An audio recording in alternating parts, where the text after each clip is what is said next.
Hello दोस्तों, स्वागत है आप सबका एक बार फिर से आप ही के यूट्यूब चैनल वीर तेजा क्लासेज में।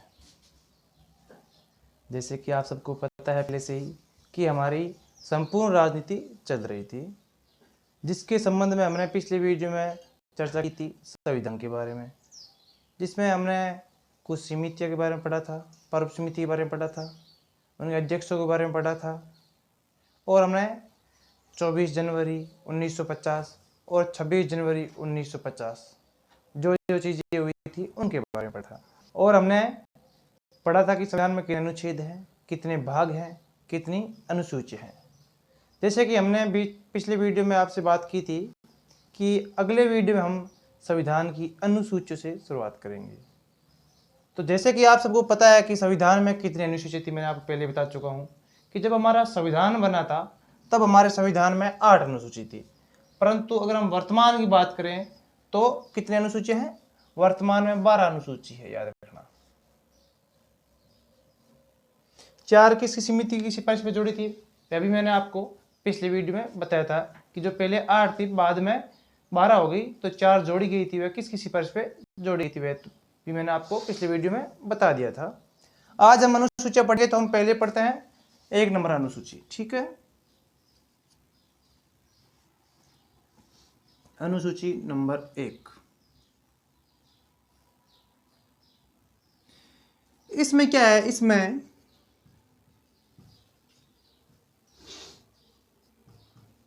भारत के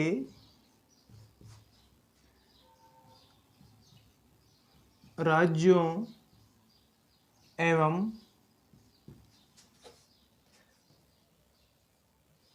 केंद्र शासित प्रदेशों के नामों उल्लेख है। क्या इसमें नामों उल्लेख है? नामों का उल्लेख किया हुआ है इसमें।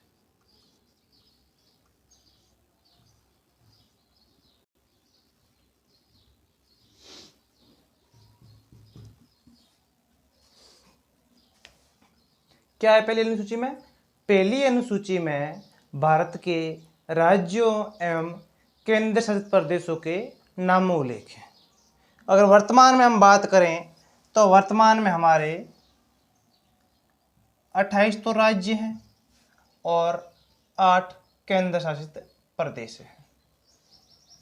पहले जो 29 राज्य बनाए थे 2014 में, तेलंगाना को कब बनाया था? 2014 में तेलंगाना को 29 राज्य बनाया था। फिर 2019 में जम्मू कश्मीर को राज्य के दर्जे से हटा दिया और उसे जम्मू और लद्दाख को 2 केंद्र शासित प्रदेश बना दिए थे।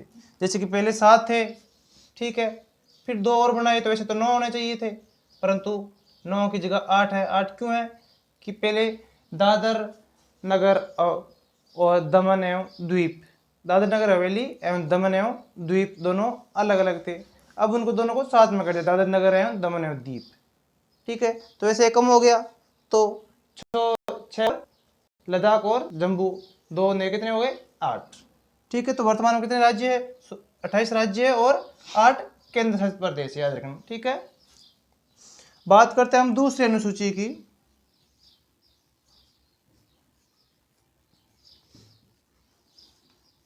दूसरी अनुसूची में वेतन व भत्तों से संबंधित है। वेतन में भत्तों से संबंध है इसका।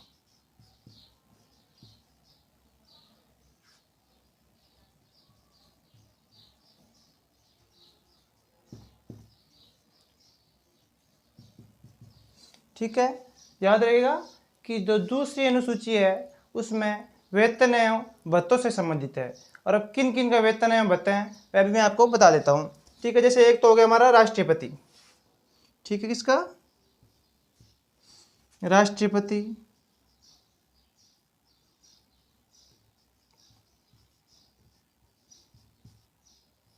ठीक है, और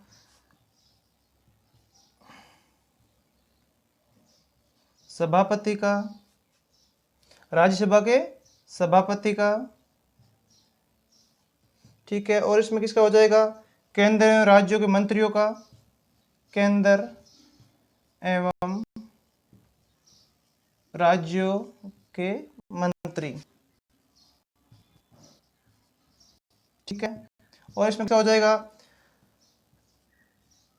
80 व 80, 80 व 80 यानी सुप्रीम कोर्ट और हाई कोर्ट। 80 80 याद रखना, जहां पे भी मैं 80 व 80 लिख दूं तो समझ लेना क्या है वह, supreme court and high court. ठीक है, सुप्रीम कोर्ट व हाई कोर्ट के जजगण।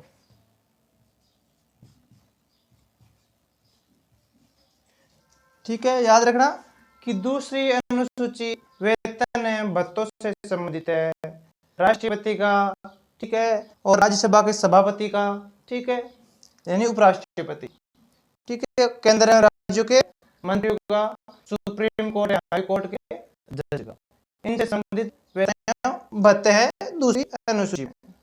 अगर हम बात करें तीसरी अनुसूची की तो इसमें है क्या है, शपथ। अनुसूची 3 इससे संबंध है, शपथ से संबंध है। जब पद ग्रहण होता है तो उसमें आपसे शपथ दिलाई जाती है, तो ये किससे संबंधित हो गई, शपथ से संबंधित।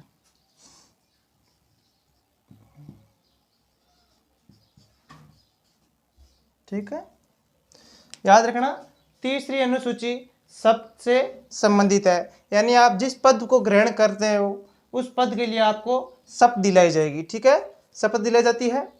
पहली देखो, राज्यों एवं केंद्र शासित प्रदेशों के नामों उल्लेख है। दूसरे में क्या है, वेतन एवं भत्तों से संबंधित है, वेतन एवं भत्ते किसके इसमें आपको मैंने बता दिया है। और तीसरी अनुसूची में क्या है, शपथ से संबंधित है, यानी जिस पद को आप ग्रहण करने वाले हो उस पद के लिए आपको शपथ दिलाई जा रही है। ठीक है, और एक याद रखना इसमें नोट में आप यहाँ पे लिख लो, इसमें एक छोटा सा नोट डाल के, नोट कौन सा डाल दें, छोटा सा 10 रुपये वाला डालो आप, कि इसमें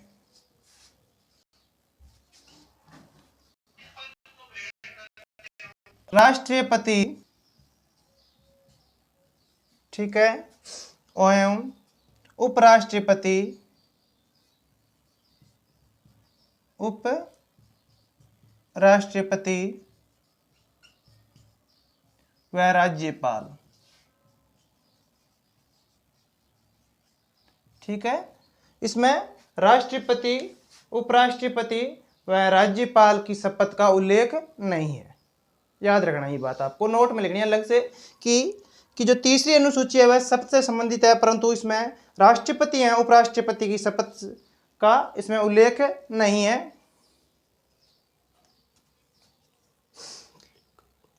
और एक याद रखना, इसमें आप ये भी एक और नोट में लिख लो कि इसमें लोकसभा एवं विधानसभा के अध्यक्षों की भी शपथ का इसी में ही उल्लेख, अलग से उल्लेख नहीं है। लोकसभा एवं विधानसभा के अध्यक्षों का भी उल्लेख इसी के अंदर है। ठीक है, अनुसूची 3 के अंदर है, अलग से इसका कोई भी प्रावधान नहीं है। ठीक है, चाहो तो आप एक बार इसका स्क्रीनशॉट ले सकते हो। चलिए आगे बढ़ते हैं, हम 3 अनुसूची हमने कर ली है, आगे बढ़ते हैं।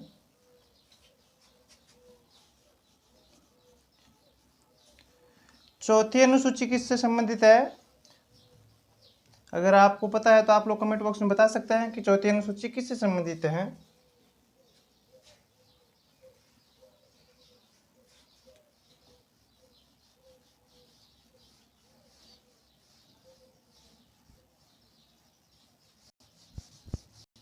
चौथी अनुसूची आपकी राज्यसभा की सीटों का आवंटन है, यानी राज्यसभा की सीटों का निर्धारण किया हुआ है।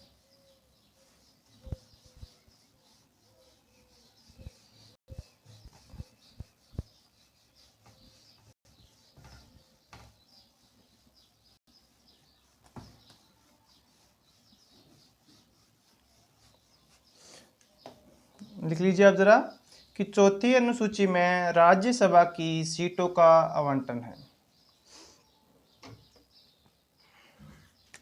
अनुसूची 4 में लिखो आप, राज्य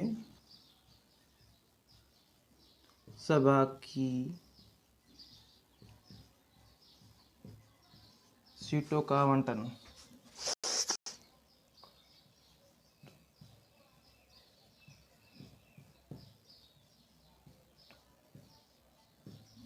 ठीक है, कि चौथी अनुसूची के अंदर राज्यसभा की सीटों का आवंटन है, यानी राज्यसभा की सीटों का निर्धारण किया गया है कि किस राज्य की कितनी सीटें वगैरह होगी। ठीक है, और ये जो राज्यसभा की सीटें का आवंटन है ये याद रखना 1971 की जनसंख्या के आधार पर किया गया था कि प्रति 10 लाख जनसंख्या पर एक सीट। ठीक है, अगर हम राज्यसभा की सीटों का हम आगे हम जब लोकसभा और राज्यसभा करेंगे, जब संसद करेंगे, उसमें मैं बता दूंगा आपको राज्य कितनी सीटें हैं और राजस्थान में उसमें कितनी हिस्सेदारी कितनी सीटें हैं, ये चीज़ मैं आपको आगे बता दूंगा। तो चलिए अनुसूची हम 5 करते हैं आगे।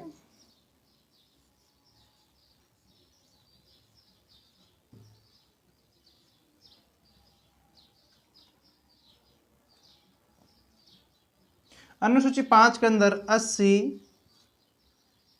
एवं 80, ठीक है, को आरक्षण की बात की गई है, का प्रावधान है इनके अंदर। ठीक है, इनका प्रावधान है 80 व 80 का, यानी अनुसूचित जनजाति, ठीक है, और अनुसूचित जाति का प्रावधान किसके अंदर है, अनुसूची 5 के अंदर, याद रखना। ठीक है, 80 व 80 अनुसूचित जाति एवं अनुसूचित जनजाति का प्रावधान अगर पूछ ले आपसे तो आप बताओगे अनुसूची कौन सी है, 5। ठीक है, छठी अनुसूची की बात करते हैं हम, अनुसूची छठी। तो छठी अनुसूची पूर्वोत्तर राज्य संबंधित है, किससे, पूर्वोत्तर राज्यों से, पूर्वोत्तर राज्यों से संबंध है इसका। पूर्वोत्तर यानी जो हमारे पूर्व के जो राज्य हैं, पूर्व के जो राज्य हैं हमारे इस साइड वाले, असम वाले, उनमें उन राज्यों से ये संबंधित है, परंतु सभी राज्यों से नहीं है, बात याद रखना, सिर्फ 4 राज्यों से। पूर्वांचल के कितने राज्य, 4 राज्य, और जिनके लिए क्या कर सकता है, जिनके लिए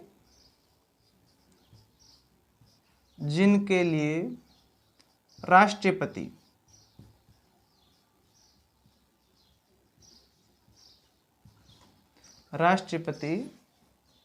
अलग से आर्थिक पैकेज जारी कर सकता है। आर्थिक यानी धन की सहायता, आर्थिक पैकेज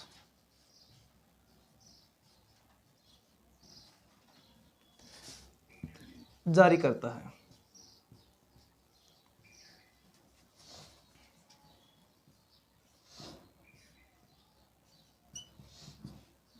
और वो 4 राज्य कौन कौन से हैं, 1 number Assam, 2 number Meghalaya,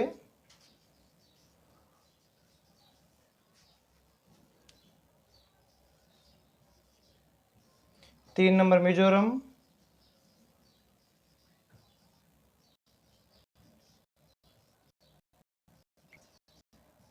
4 number Tripura.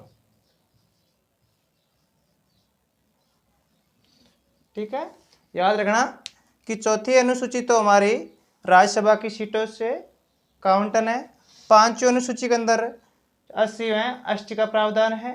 ठीक है, और छठी अनुसूची के लिए पूर्वोत्तर राज्यों से संबंध है ये अनुसूची। इसमें क्या कर सकता है कि इसमें जो हमारे राष्ट्रपति होते हैं, यानी हमारे भारत के प्रथम नागरिक, वह इनके लिए विशेष तरह से आर्थिक पैकेज जारी कर सकते हैं। ठीक है, और वह 4 राज्य कौन कौन से हैं, असम, मेघालय, मिजोरम व त्रिपुरा। ये वह 4 राज्य हैं जिनके लिए राष्ट्रपति एक अलग से आर्थिक पैकेज जारी करता है। ठीक है, आप इन चीज़ों को देख सकते हैं आराम से। प्रथम अनुसूची किससे संबंधित थी, केंद्र व राज्यों के नामों से थी। दूसरी मैंने आपको बता दी थी, ठीक है, 32 थी, और तीसरी शपथ से थी। ठीक है, और शपथ किन की थी वह मैंने भी आपको बता दी है। चौथी अनुसूची सीटों का आवंटन है, 5वीं में प्रावधान है अनुसूचित जातियों हैं जनजातियों का, और छठी पूर्वोत्तर राज्यों से संबंध है, वह भी 4 राज्य कौन कौन से, असम, मेघालय, मिजोरम और त्रिपुरा। ठीक है, जो हमारी 7 सिस्टर आती है ना उस साइड वाली, उनमें से ये 4 याद रखना। आगे हम बात करें अनुसूची 7 के बारे में। अगली अनुसूची है 7वीं अनुसूची, ठीक है हमारी।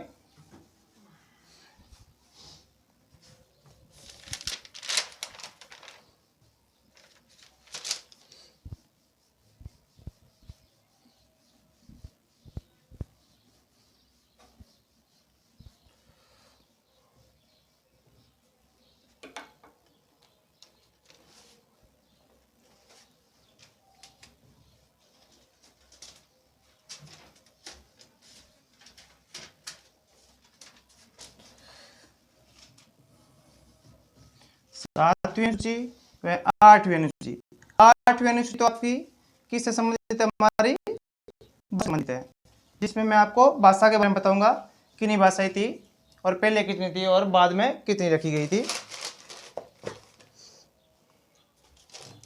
बात करते हैं हम 7वीं अनुसूची की, जिसमें संवाद।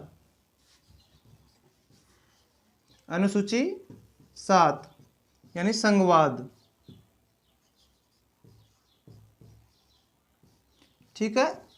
अनुसूची 7 क्या है? संवाद से संबंधित है। संवाद का अर्थ क्या होता है? शक्तियों का बंटवारा। संवाद यानी शक्तियों का अलग अलग स्तर पर बंटवारा। हमारा भारत में कौन सी शासन व्यवस्था है? एकात्मक, द्विआत्मक, ठीक है, या बहुआत्मक, कौन सी बताइए मुझे, या संघीय शासन व्यवस्था है? तो हमारे भारत में संघीय शासन व्यवस्था है, ठीक है। जैसे कि कहा गया है कि हमारे संविधान में कि भारत एक संघ है। भारत क्या एक संघ है, परंतु एक बात याद रखना, संघ शब्द का कहीं पे भी उपयोग नहीं किया गया है। कहा जरूर गया है कि भारत एक संघ है, परंतु संघ शब्द का उपयोग नहीं किया है। संघवाद यानी शक्तियों का बंटवारा, याद रखना। संघवाद का अर्थ लिख लो आप, अर्थ होगा इसका शक्तियों का बंटवारा।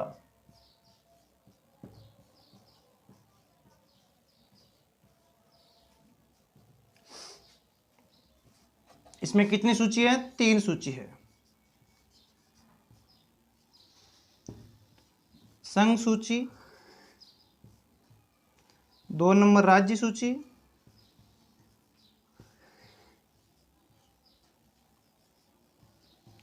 3 नंबर समवर्ती सूची,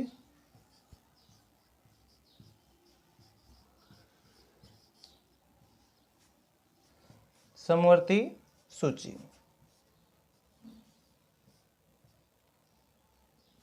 इसमें अगर विषय की बात करें तो पहले कितने थे? 97, अब कितने हो गए? 100 विषय हैं इसके अंदर, ठीक है, विषय। और अगर सात सूची की बात करें तो पहले इसमें 66 थे, कितने थे? 66, अब कितने हो गए? 61 विषय।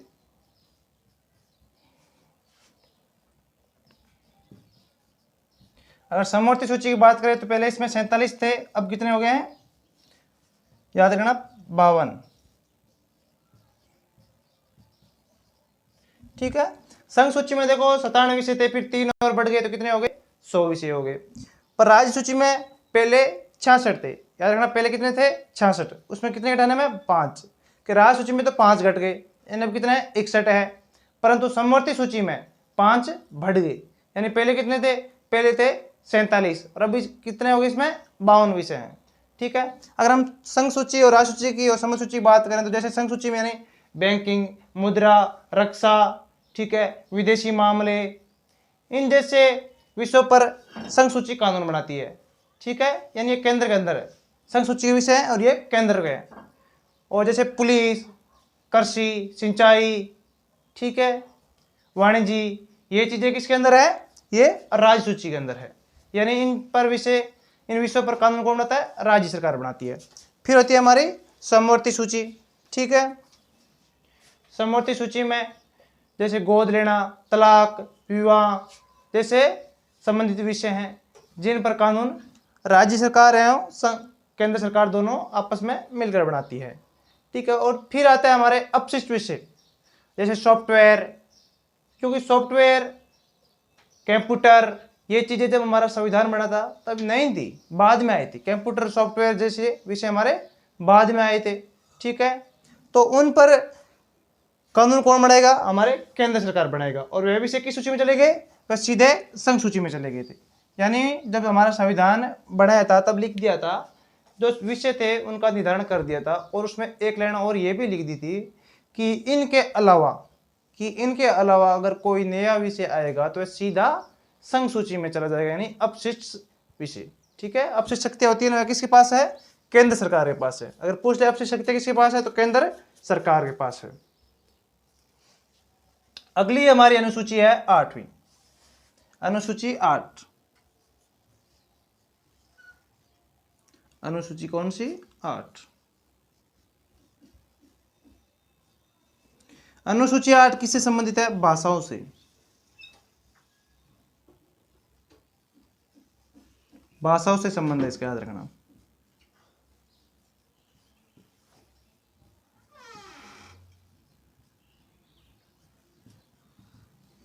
इसमें पहले कितनी भाषा थी? 14 भाषा थी, याद रखना। जब ये अनुसूची बनी तब इसके अंदर 14 भाषाएं थी। बाद में इसमें 8 भाषाओं को और जोड़ा गया, यानी इसके अंदर कुल हमारी कितनी भाषाएं? टोटल 22 मान्यता प्राप्त, याद रखना। ये कौन सी भाषा है? 22 भाषाएं मान्यता प्राप्त है, यानी जिनको मान्यता दी गई है। ठीक है, थोड़ा सा मैं यहां से क्लीन कर देता हूं, कुछ लिखा देता हूं आपको मैं।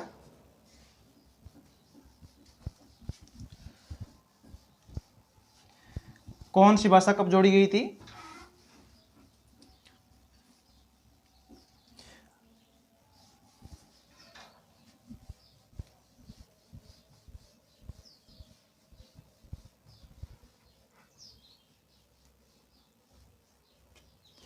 कि हमारा जब संविधान बना था इसके अंदर 14 भाषाओं को मान्यता दी थी, बाद में 8 और भाषा जोड़ी थी।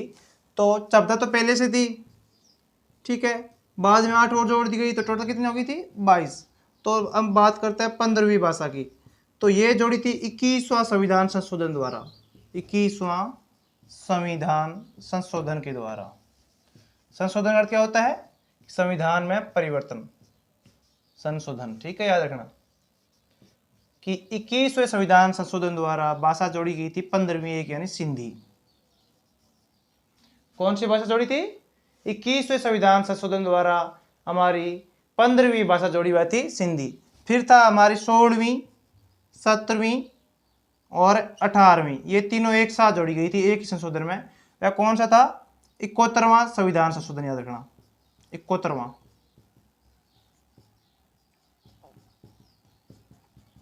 कि 71वें संविधान संशोधन द्वारा 3 भाषाएं जोड़ी थी। कौन कौन सी? नेपाली, मणिपुरी और कोंकणी। कौन कौन सी भाषा जोड़ी थी? नेपाली, मणिपुरी और कोंकणी।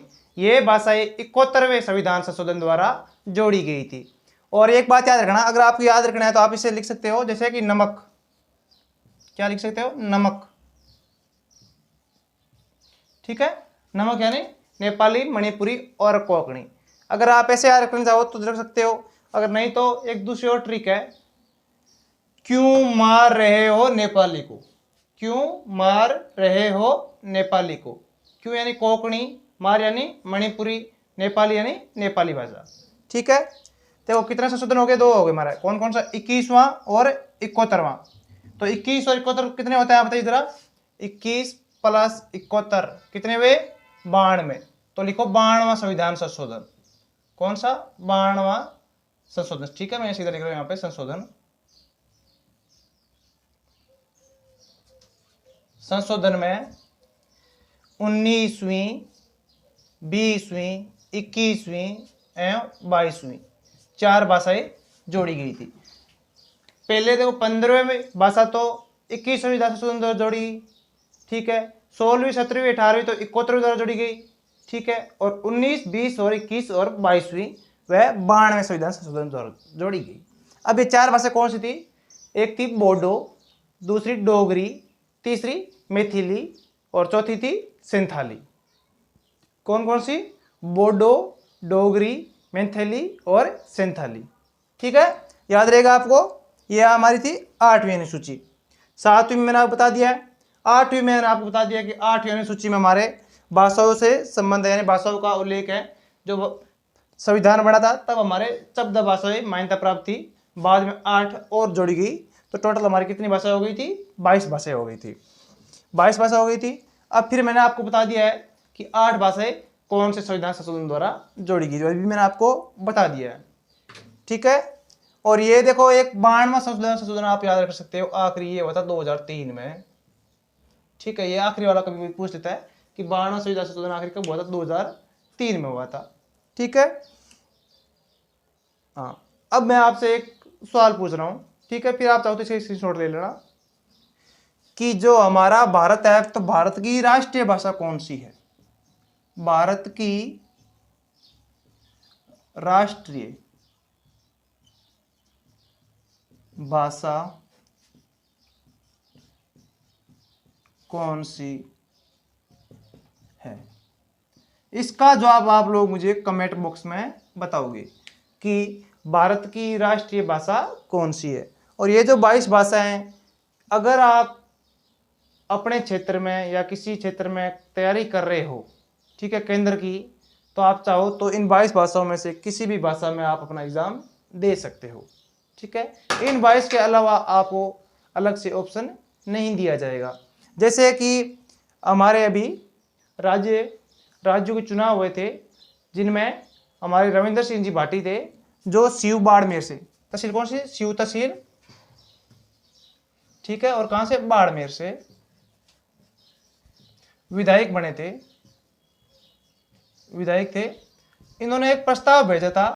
इन्होंने इस प्रस्ताव में भेजा था कि जो मैं शपथ लेने वाला हूं, शपथ लूंगा, तो उसमें शपथ को मैं अपनी भाषा में लूंगा। यानी कौन सी भाषा? राजस्थानी लूंगा। ठीक है, एक इन्होंने भेजा था, एक हमारे अंशुमान सिंह भाटी ने भी भेजा था, जो कोलाई क्षेत्र से थे। ठीक है, एक इन्होंने और एक अंशुमान सिंह भाटी ने कहा कि हम राजस्थानी भाषाओं में हम अपनी शपथ लेंगे।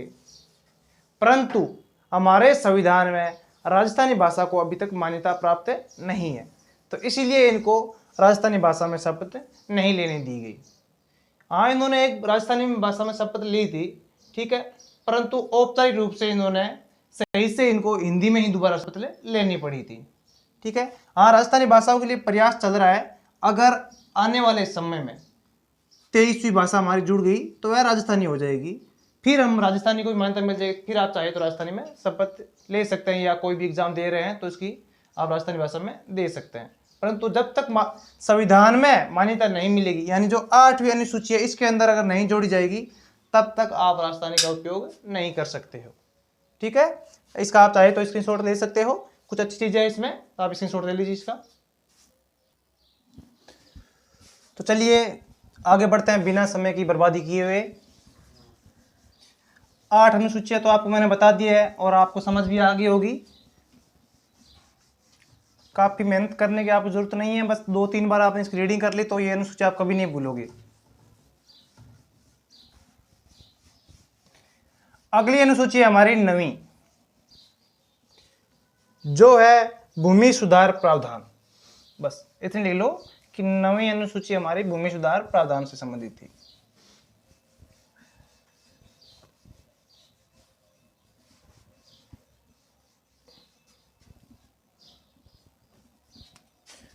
अनुसूची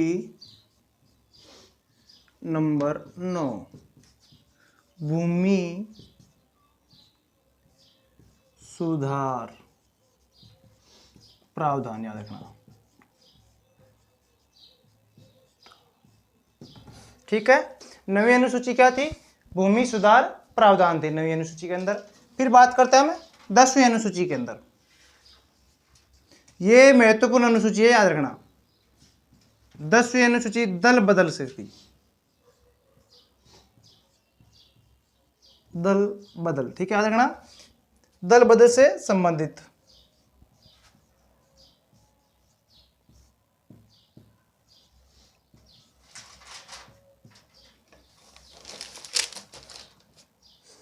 दसवीं अनुसूची क्या थी? दल बदल से संबंधित थी, याद रखना। इसमें क्या था कि पहले जैसे मान लो कोई विधायक या सांसद था, जैसे कांग्रेस पार्टी से वह जीत गया, ठीक है, परंतु फिर वह भाजपा को ज्वाइन कर लेता जीतने के बाद, ठीक है, या बसपा को ज्वाइन कर लिया, ठीक, किसी भी अलग की पार्टी को वह ज्वाइन कर सकता था। तो पर उसमें क्या था कि अगर वह अपने पद जाएगा तो अपने पद के साथ जाएगा। क्या करेगा? पद के साथ, पद सहित, ठीक है, पद सहित दूसरी पार्टी में जा सकता था। पर इस पर कानून बना कि अब अगर कोई विधायक या सांसद दल बदल करता है तो उसे अपने पद का त्याग करना पड़ेगा, यानी वह पद के साथ दूसरी पार्टी को ज्वाइन नहीं कर सकता है, ठीक है। और अब दल बदल के बीच में क्या कानून बना दिए गए? 2 कानून बना दिए गए। एक 52वां संशोधन हुआ। कौन सा? 52वां संविधान संशोधन। एक हुआ था कौन सा? 91वां।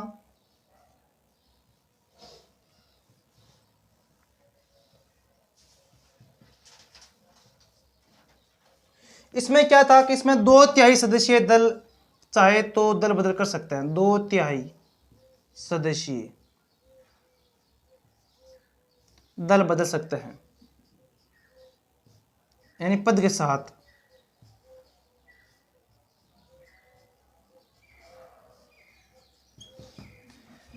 कि अगर 2/3 सदस्य चाहे तो वह दल बदल सकते हैं अपने पद के साथ, यानी जितने भी है उनका 2/3 यानी 3 में से 2 सदस्य, ठीक है, लगभग यानी 66.67%, ठीक है, 66.67% सदस्य अगर दल बदलते हैं तो वे अपने पद के साथ दल बदल कर सकते हैं, ठीक है। फिर 91वें संविधान संशोधन में क्या हुआ कि इसमें 1/3 सदस्य दल बदल सकते हैं।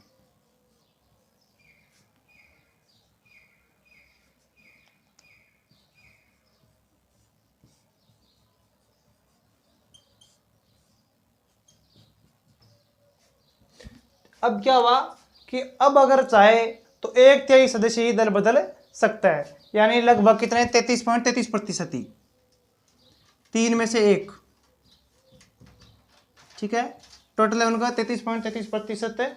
अगर सदस्य चाहते हैं कि वह जिस पार्टी से वह विजयी हुए हैं उस पार्टी में कोई कमी है या वह पार्टी सही से कार्य नहीं कर रही है, नियमों के विरुद्ध चल रही है, तो वह चाहे तो दल बदल सकते हैं, यानी अपने पद के साथ दल बदल कर सकते हैं, ठीक है।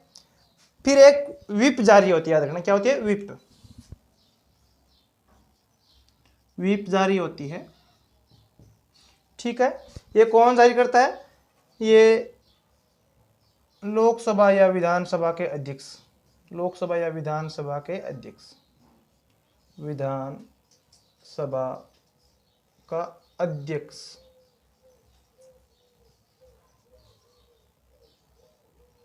ठीक है, कि एक व्हिप जारी होता है, याद रखना, ठीक है, व्हिप जारी होती है। ये व्हिप जारी करता है लोकसभा या विधानसभा के अध्यक्ष द्वारा ये व्हिप जारी की जाती है। ये व्हिप जारी क्यों की जाती है? जब आप पार्टी के विरुद्ध कोई कार्य करते हो, ठीक है, पार्टी के विरुद्ध कोई आप कार्य करोगे तो ये आपके खिलाफ व्हिप जारी होगी, यानी आपको आपके पद से हटा दिया जाएगा, ठीक है।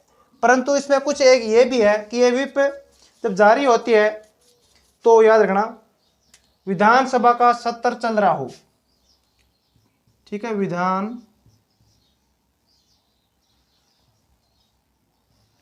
सभा का सत्र के चलते समय,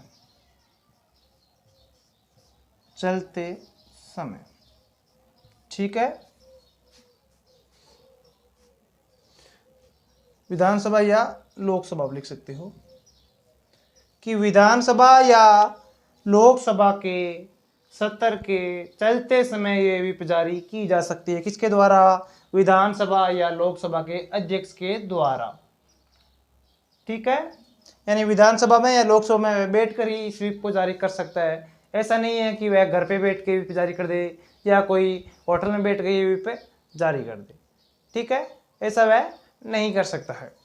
व्हिप जारी करने के लिए आपको 70 में ही आपको ये व्हिप जारी करनी पड़ेगी। अगर किसी आपके विधायक ने आपके पार्टी के विरुद्ध कार्य किया है तो आप ये उसके खिलाफ व्हिप जारी कर सकते हो, जिससे कि उसे वह पद से हटा दिया जाएगा, ठीक है। चलिए देख लीजिए, फिर आगे करते हैं। चलिए आगे करते हैं हम 11वीं अनुसूची। 10 आपकी हो गई हैं।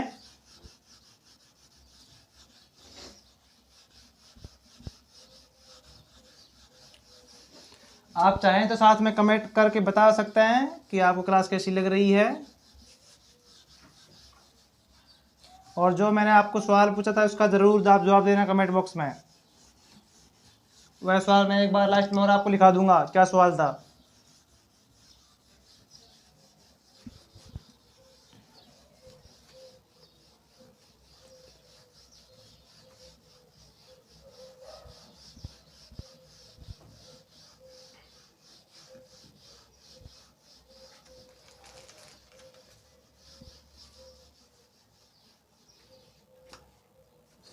ग्यारहवीं अनुसूची आपकी पंचायती राज से संबंधित है। किससे संबंधित है? पंचायती राज। अनुसूची नंबर 11 पंचायती राज।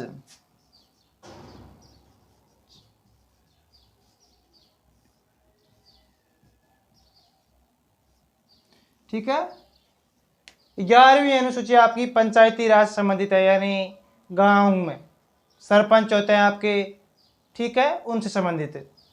और ग्राम सभा के अध्यक्ष होते हैं, सभापति वगैरह, ठीक है, उनसे संबंधित है। ठीक है, पंचायती राज से संबंधित है। इसमें विषय की बात करते हैं, इसमें 29 विषय हैं।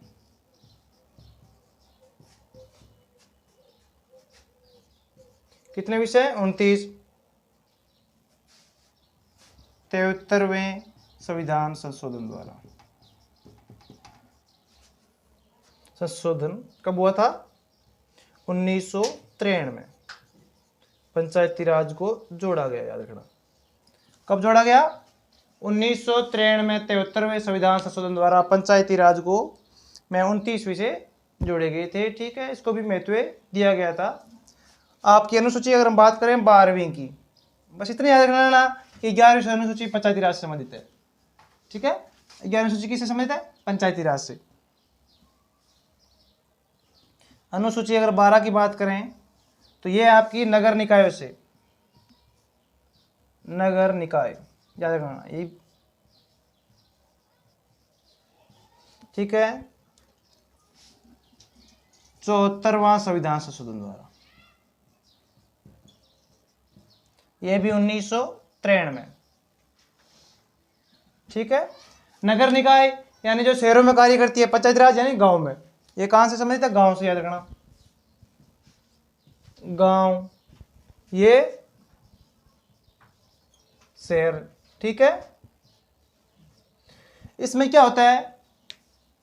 त्रिस्तरीय है दोनों। नगर निकाय हम बात करें जैसे शहरों में नगर निगम, नगर पालिका, नगर परिषद। ठीक है, सबसे नीचे नगर पालिका, फिर नगर परिषद, फिर क्या होता है? नगर निगम। सबसे ऊपर कौन सा होता है? नगर निगम। नगर निगम के चेयरमैन क्या कहते हैं? मेयर कहते हैं, याद रखना। अध्यक्ष क्या कहते हैं? मेयर। ठीक है, और गांव में क्या होता है? सभापति। 5 पद द्वारा मिलकर जो बनाया जाता है उनका पंचायती राज में सभापति होते हैं, जिसे आप सरपंच भी बोल सकते हो उसे। ठीक है, 11वीं और 12वीं अनुसूची आपको इतना ही पूछ सकता है कि 11वीं अनुसूची किससे संबंधित है? तो पंचायती राज से। ठीक है, और 12वीं नगर निकाय से। और फिर मैंने आपको वह एक बार क्वेश्चन दोबारा याद दिला देता हूं। मैंने आज क्वेश्चन किया था, आपका क्वेश्चन था भारत की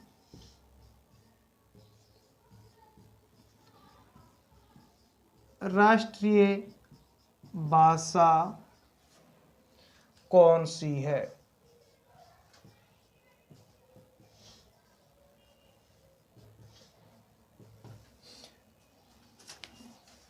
आज ही क्लास में हमने 12 अनुसूचियों के बारे में चर्चा की थी। मैंने आपको पिछली क्लास में बोला था कि आने वाली क्लास में हम अनुसूचियों के बारे में चर्चा करने वाले हैं। तो आज हमने 12 की 12 अनुसूचियाँ कर ली हैं। आपके संविधान में 12 अनुसूचियाँ हैं जिन पर हमने अच्छे से चर्चा कर ली है। अब आपको ये क्लास कैसी लगी है आप कमेंट बॉक्स में बता सकते हैं। अगर आपको कहीं ना कहीं थोड़ी भी अगर क्लास अच्छी लगी है तो आप इस क्लास को आगे अपने दोस्तों में भी शेयर कर सकते हैं ताकि उनको भी थोड़ी सी अच्छी लग जाए। ठीक है, और वीडियो को लाइक करना ना भूलें। जिसने अभी तक हमारे चैनल को सब्सक्राइब नहीं किया है वह चैनल को सब्सक्राइब कर लीजिए। और संपूर्ण राजनीति ऐसे ही चलती रहेगी। तब तक के लिए जय हिंद, जय भारत।